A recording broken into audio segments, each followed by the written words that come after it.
Welcome to Manufacturing Talk Radio. Welcome, everyone, to this episode of Manufacturing Talk Radio. I'm Tim Grady, and I am here with Dr. Chris Kuehl, who joins us once a month to give us an update on how the economy is doing, not just in the U.S., but in various countries around the world. So we are going to be touching on Mexico and China and the U.S., and then we may just wander and go wherever we go. Chris, thanks for joining us again. You're so welcome. So let's start with Mexico. How's Mexico doing in their economy, and how are we doing with ours? Yeah, we were just talking before the show started. There's kind of a connection between what's happening in Mexico and what's happening in China. China is experiencing some really serious economic reversals. Their exports are down. Their foreign direct investment has not been this low since the 1990s.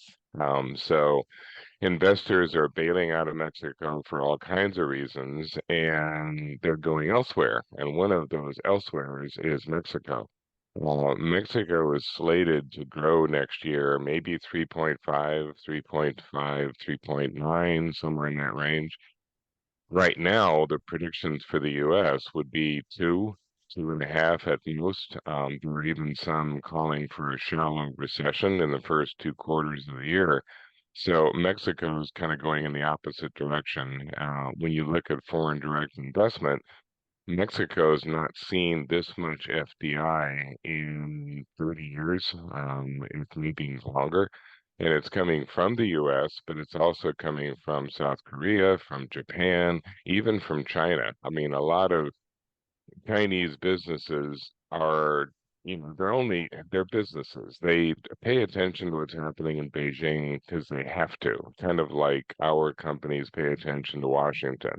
It's like they're not connected to the party. They're like, look, I make this thing and I sell this thing to the United States. If China is going to make it hard for me to sell this thing to the United States, I'm going to make this thing somewhere else, like Mexico or Vietnam or India or, Vanuatu, wherever I have to go. And so they're also moving to Mexico. And Mexico is going to be historic next year because no matter which major party wins, Mexico gets its first female leader. The Morena Party is represented by Claudia Sheinbaum. She has been mayor of Mexico City and is a technocrat, she's trained as a scientist and was actually a little pro-American as compared to the current leader. If she wins, and right now she's ahead in the polls, she'd be the first woman to head Mexico and the first Jewish leader of Mexico. Her opponent is Xochitl Galvez, who is from the PAN party, which is the party of the North. PAN has been powerful in the past. They were the one that brought us Vicente Fox and Felipe Calderon, but their support has never been outside the North until now, because Xochitl Galvez's father is indigenous Mexican. He's a Mexican Indian. So the Southern Mexicans see her as one of them. And so suddenly PAN is getting support from the South as well as the North. So it could be a pretty close race. She's also a technocrat. She used to run a business consulting group and is also more pro-American. So you end up with either leader being more oriented towards the U.S. than the previous incarnation, AMLO, Andres Manuel Lopez Obrador, is a cranky leftist. Okay. Well, you mentioned it, so I have to ask, how's Vanuatu doing? Vanuatu is slowly sinking into the Pacific Ocean, and within the next 10 years, will probably disappear. So, so there won't be a lot of investment there either, unless it's in, I don't know, water wings. Yeah, great. Now, China has had some difficulties of late. They always report ISM numbers, 9%, 10%, numbers we don't see, can't see. Yeah, Another pandemic, but at the moment they're not reporting those kind of numbers. right. And they have seen a lot of reversal for a lot of reasons. Some of them we've been dealing with the last couple of years. Supply chain was what kind of started the most recent decline. But even before that, when Xi took power, for very logical reasons, he wanted to reduce China's dependence on exports. He saw that as a weakness, which it was. I mean, China was too dependent on the US, on Europe, for its economic growth. So he wanted to grow a domestic economy. The way you do that is create consumers. The way you do that is pay them more. So China has seen a 5 to 6,000% wage increase in certain sectors of China, particularly on the coast. Well, that's good for growing a consumer class, but it's bad if your position was the low cost producer. You can't be the low cost producer when you're paying people more money. And that allowed India and Vietnam and Mexico and dozens of other countries to say, hey, we're suddenly competitive because we're now a low cost producer. And so we now import more from Mexico than we do from China. And what we used to import from Mexico, oil, gas, food, well, now it's consumer goods, it's manufactured goods, lots in the automotive sector, but also t-shirts and shoes and, because Mexico says, look, we've always been able to make this stuff. It's just that we weren't as cheap as China. They are now. Wow. That's a big shift. 5 to 6,000% wage increase. That's Yep. quite a I number. mean, the vast majority of the population doesn't see it, but what you're talking about is the industrialized coastal cities where, just like in the US, they have labor shortage, they have skill shortage, and if you're a skilled worker in China, you're now in a position to do what American workers can do, and more money. It's like, so you want my skill? Yeah, Cross my palm with silver. yeah, that's right. Chris, this particular report that we do with you once a month is called the Flagship Report because you put out a report 3 times a week. I think it is called the Flagship Report. We do, we do. But you also put out something called the Watch. Yes. And we have a report twice a month with the Institute for Supply Management where we talk about the ISM number. And I'm just wondering, where does the ISM number fit in the Watch? Exactly. The ISM is one of those very unique surveys that are accurate. And surveys are useful tools. However, they're easily manipulated.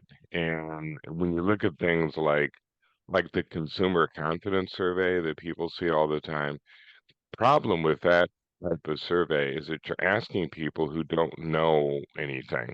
So you call a consumer and say, are you feeling confident? Uh, Sure. I got all my Christmas shopping done last weekend, so I'm very confident. They have no way of answering that in any intelligent way. Many surveys, you end up seeing them skewed, depends on who responds, etc. The ISM has the virtue of being accurate because it asks the purchasing manager a very simple question, and they don't know enough to lie. So the consumer is going to get the purchasing manager is going to be asked, "Are you buying more or less steel? How come? I don't know. I don't even know what we meant. Somebody told me to buy more steel, and I'm buying more steel, and somebody said we're out of toilet paper, so I'm going to buy some of that too." It's just accurate. So as a survey, it's this really good way of sort of tracking what happens in the economy month to month. We incorporate that into the watch because it's one of the data points that we look at. There's 23, 24 different variables that go into the watch.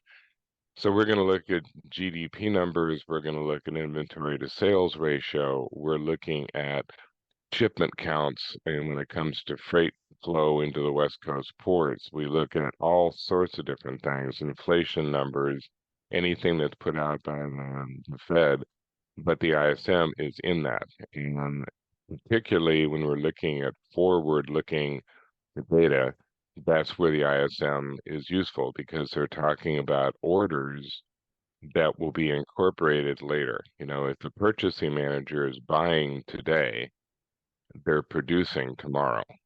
So it's a way of tracking what you think is going to happen, particularly if you look at like the new order index, because the ISM will separate between just the usual reorder. This is stuff we always buy versus this is new and indicates we're doing more business or a different kind of business.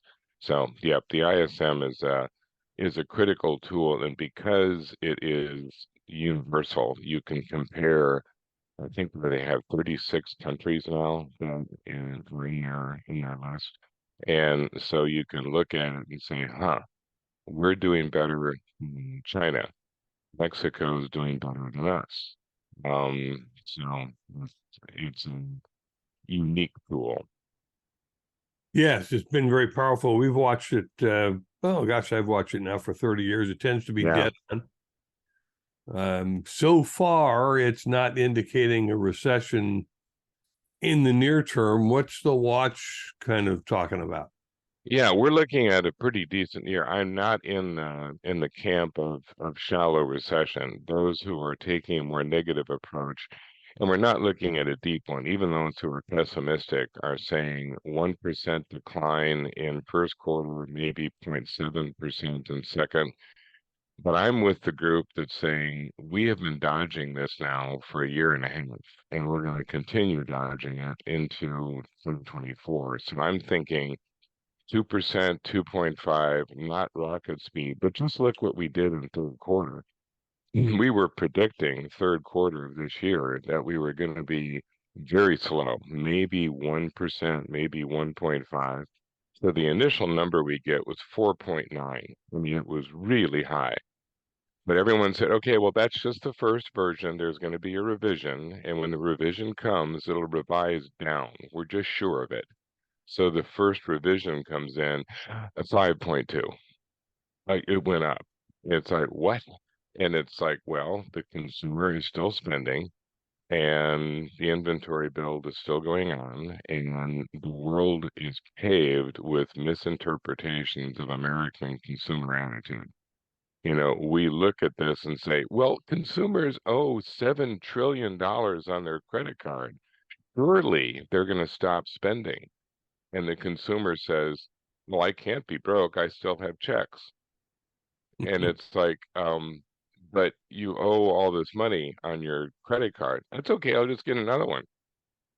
Yes, I'll pay my MasterCard with my Visa, and my monthly payment's only $12. So yeah, but your total debt is like $80 million. I know, but my monthly payment's only $12. I can keep spending.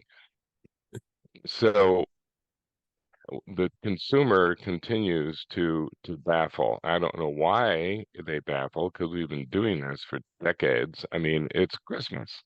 We buy things for people we don't even like. So yeah, it's the American way. that's right. We have to treat everyone with kindness. Yes, This 1 month of the year. this 1 month. 3 weeks, really. I mean, once Christmas is done, we're it's like it's over. That's right. So I'm also curious because there are some impacts in the ISM report that we talked about with Tim Fiore and Anthony Nieves hmm in terms of exports going to, for instance, the Middle East, hmm where they're not exporting anything unless it blows up. Right, right. How is Russia doing in there? I'm just wondering how long Russia can hold out, infinitely, or are they eventually going to run out of steam in this?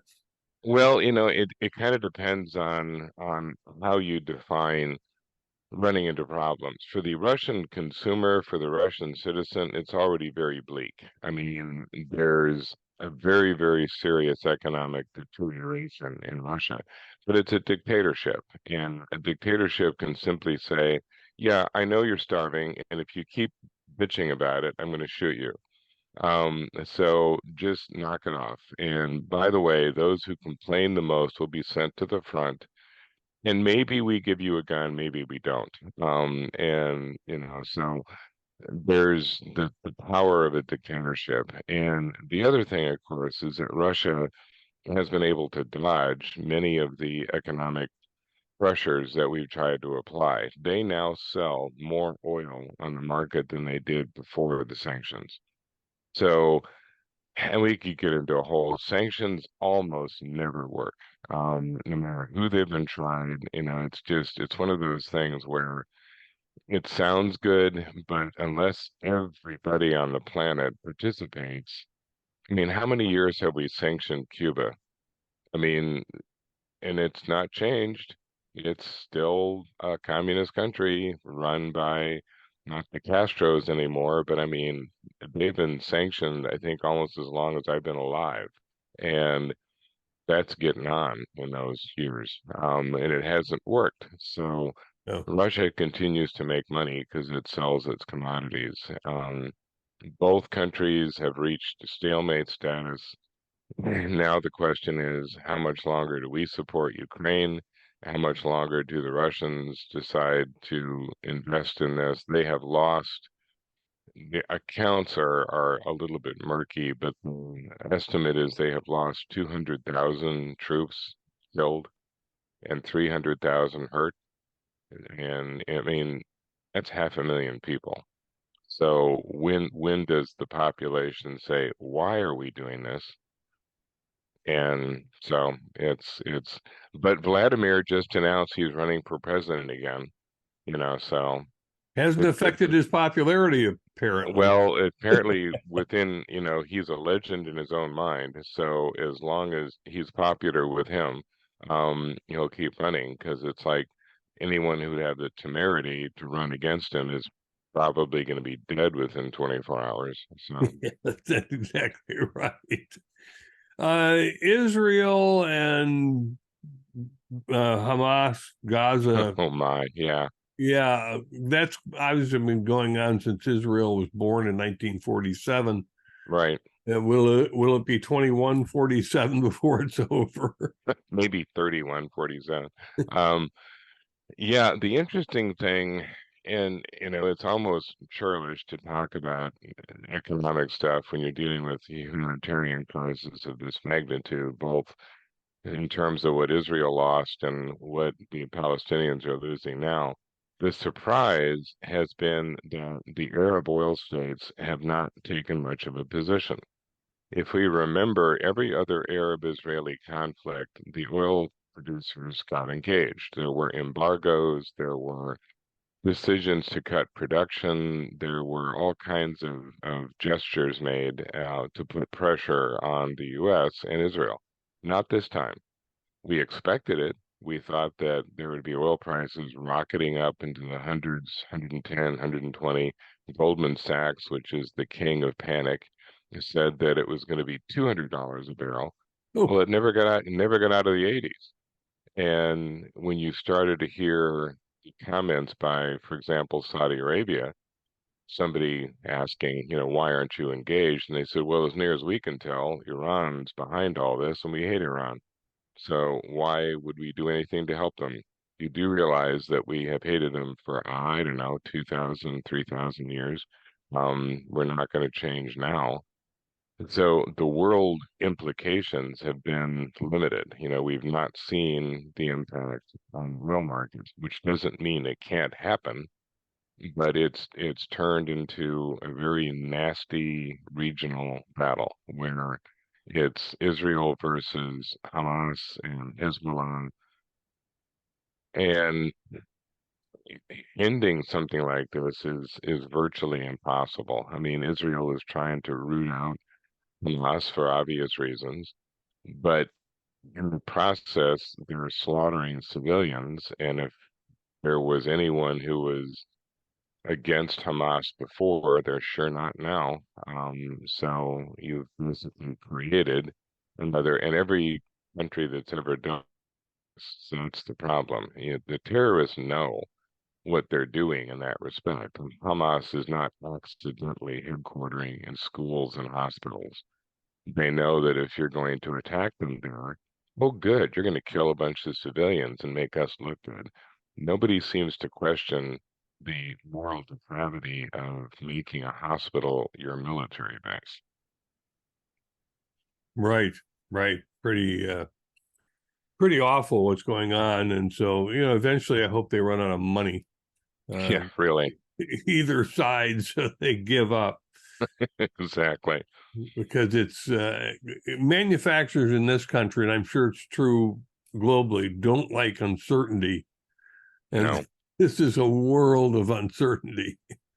The irony of what's going on in Ukraine and the Middle East and elsewhere is that it has stimulated the defense sector in the US. I mean, we're one of the bigger drivers of GDP lately has been the defense sector. And because we're not engaged the way we were in Iraq or in Afghanistan, we don't have troops there. We're just sending stuff.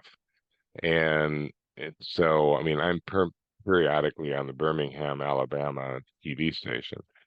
And, they're kind of like, we kind of like these wars because we produce those missiles nearby, and missiles are one use only. You fire one, you got to get another one. And we're working 3 shifts a day, 7 days a week, 365 a year to keep up with demand. The military is even saying, well, not to put too fine a point on it, but we're getting rid of all of our old equipment by sending it to Ukraine, and then we get to buy new toys.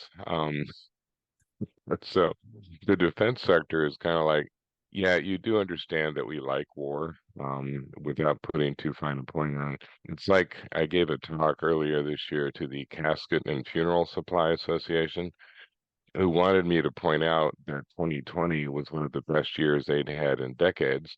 And one of the guys put his arm around me and says, well, son, you want to put too fine a point on it, but good people are good for us. Yeah.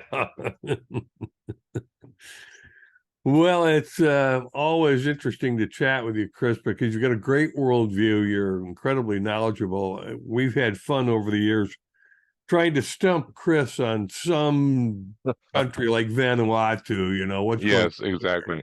Yeah, exactly. Vanuatu, poor Vanuatu. Vanuatu is one of those countries in the South Pacific that is slowly sinking, because of rising sea levels. And so Vanuatu is kind of wondering what happens when it's Atlantis. So Yeah. we'll see. Well, Chris, thanks for joining us again. I appreciate your time, and we'll let you go because you're a busy guy. I know you write for our Manufacturing Outlook e-zine, and you travel more than anybody I know. I'm glad I don't have your travel schedule. Thanks for being with us. What you think 265 flights in 1 year is too much? Southwest loves me. So. Yeah, I bet they do. Have you gotten the movie, a little pilot pin yet? You got your wing? No, they haven't got, Southwest is pretty frugal with its generosity, but I do get to get on the plane early, which is always fun. And my Wi-Fi is free. Yeah, great. Well, Chris, we'll talk with you again next month, and we look forward to your article in the upcoming issue of Manufacturing Outlook. We've got it. The public doesn't have it yet, but thanks for being with us. You're welcome. Thanks.